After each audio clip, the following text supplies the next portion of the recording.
మొన్న నేను లోకేష్ గారి ప్రైవేట్ రూమ్ లో పోయి కూర్చున్నా. ఒక 10-15 మంది ఎమ్మెల్యేలు అందరం కూర్చోన్నాము.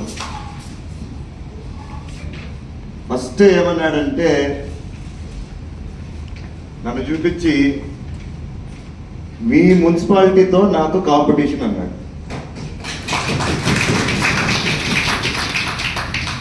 నేను డైరెక్ట్ ఒకటే చెప్పా, ఛాలెంజ్ యాక్సెప్టెడ్, ప్రొవైడెడ్ మీ మున్సిపాలిటీకి ఎంత నిధులు ఇస్తారో నాకంత శాంక్షన్ చేయండి.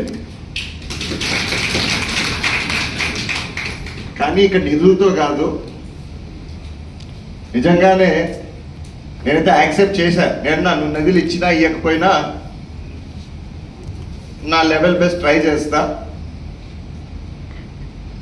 ఏ విధంగా అయితే నంబర్ 1 మున్సిపాలిటీగా ఉండను అదే విధంగా ఖచ్చితంగా తీర్చిదిద్దుదని చెప్పి నేనైతే చెప్పొచ్చా. సో ఛాలెంజ్ అయితే యాక్సెప్ట్ అయిపోయింది. నేను ఫస్ట్ మొన్న రాగానే అక్కడి నుంచి కమిషనర్ గారితో కూర్చొని ఆదాయం ఎట్లా ఇంక్రీజ్ చేసుకోవాలా, నాకు తెలిసి అన్న ఇప్పుడు ఒక 18 కోట్లు అనుకుంటా కదన్నా మనకి ఆదాయము అందాజుగా 18 crores ఉంది.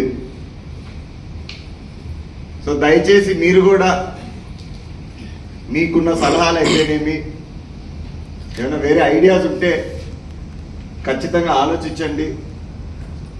మన 18 crores ఏదైతే ఉందన్న ఈరోజు మన టార్గెట్ మనం వాళ్ళలాగా చేయలేము. ఎందుకంటే మంగళగిరి అనే కాన్స్టిట్యున్సీ విజయవాడకి దగ్గరలో ఉంది.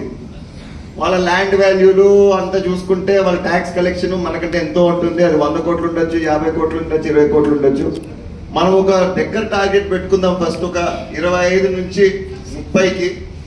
సో కొంచెం మన బిల్డింగ్స్ అవన్నీ కూడా విజిట్ చేద్దాం అన్న. మళ్ళా ఒక రోజు మీరు ఫ్రీ టైం ఇస్తే కౌన్సిలర్స్ అందరం పోయి ఏ విధంగా మనం షాప్స్ ని డెవలప్ చేయొచ్చు, ఏ విధంగా మన ట్యాక్స్ కలెక్షన్ ఏదైతే ఉందో పన్నుల ద్వారా కరెక్ట్ గా మనం, నాకు తెలిసి ఇప్పటికే వీఆర్ అప్ టు 90% అయితే కదా. ఎంత మన ఇంకా 2 crores మాత్రమే బ్యాలెన్స్ ఉంది. అంటే నిజం చెప్తున్నా మంగళగిరి కాన్స్టిట్యున్సీలో కూడా కలెక్ట్ చేయలేరు మన విధంగా ఇక్కడ కలెక్ట్ చేస్తున్నట్టు. థ్యాంక్స్ టు అందరు అధికారులకి, అందరికీ మీ అందరి సహకారంతోనే ఈరోజు మన మున్సిపాలిటీ ఇలా ఉంది. సో దాన్ని మన ఏం మాత్రం 25 to 30 మనకి పెద్ద పెద్ద ఇవి వద్దు, 25 crores పెట్టుకుందాము. దానికి ఎలా పోదాం ముందుకి మీకున్న ఎక్స్పీరియన్స్ తో మాకు సలహాలు ఇస్తే మేము కూడా మీకు సార్ తమరు ఆ రోజు చెప్పిన వెంటనే revenue improvement action plan prepare చేశాం సార్. మనం అనఫిషియల్ గా మన గౌరవ సభ్యులతో ఒకసారి సమావేశం ఏర్పాటు చేసుకుని చేసి మనం ఆన్ ఫీల్డ్ యాక్షన్ ఖచ్చితంగా ఏప్రిల్ 1 దాటిన తర్వాత ఈ ఫైనాన్షియల్ ఇయర్ అయిపోతుంది సార్. నెక్స్ట్ ఇంకొకటన్నా, ఈ అసెంబ్లీ సమావేశాల్లో మన చీఫ్ మినిస్టర్ గారు ప్రతిసారి పదే పదే మేము ఎప్పుడన్నా వాళ్ళ రూమ్ లో పోయి కూర్చుండేప్పుడు ఎక్కువగా స్ట్రెస్ చేసిండేది పబ్లిక్ ప్రైవేట్ పార్ట్నర్షిప్ పైన, పీపీపీ మోడల్. ఆ విధంగా ఏమైనా మన మున్సిపాలిటీలో చేయొచ్చు, ముందుకొచ్చే వాళ్ళు ఉన్నారు, మనకి మున్సిపాలిటీకి మేలు జరుగుతుందంటే అది కూడా ఆలోచిద్దాం.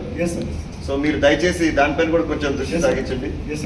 సో కూర్చుందాం ఒక రోజు అందరం కూర్చొని అన్నేసిన ప్లాన్ పైన కూడా మనం మరొకసారి రివ్యూ చేసుకుందాం, చూద్దాం ఏ విధంగా. అదే మన చైర్మన్ గారు చెప్పినట్టు కూడా వేసవి కాలం కూడా దగ్గరలో ఉంది.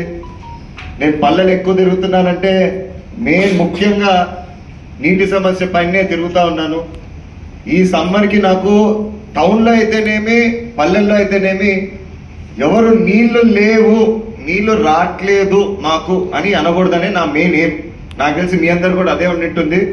సో ఖచ్చితంగా వార్డులు తిరుగుదాం. మళ్ళా రోజు బ్రేక్ వచ్చింది టౌన్ లో నేను తిరిగేది, మళ్ళా స్టార్ట్ చేద్దాం. ముందులాగా ఒక రోజు పల్లె, ఒక రోజు టౌన్ తిరుగుదాం ఖచ్చితంగా. Right, thank you.